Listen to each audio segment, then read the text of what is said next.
नमस्कार मित्रों।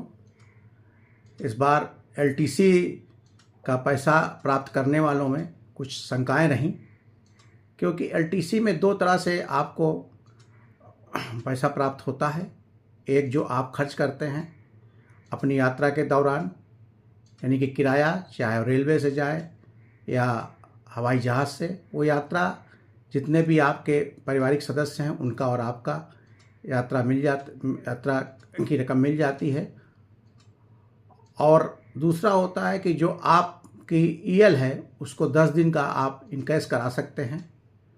10 दिन की तनख्वाह के बराबर आपकी लीव इनकैश हो जाती है और उसको आपके लीव बैलेंस से घटा दिया जाता है।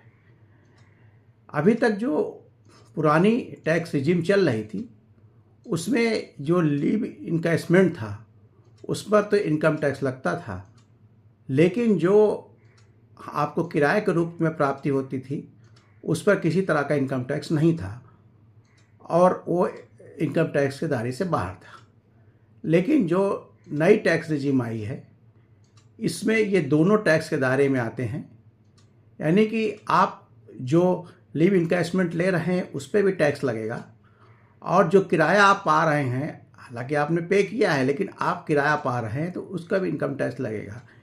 यानी वो आपकी जो सैलरी है, आपके जो अलाउंसेस हैं, साल भर में जो भी आपको प्राप्तियां हुई हैं, जो भी आपकी आय हुई किन्हीं तो से, उसमें उसको जोड़ दिया जाएगा और उसके बाद उस स्लैब से जो भी इनकम टैक्स बनता है वो आपको देना पड़ेगा।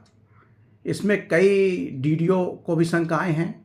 कुछ जगहों पे काटा नहीं गया है, कुछ जगहों पे बाद में काटा गया, कुछ लोगों ने बाद में जमा किया है।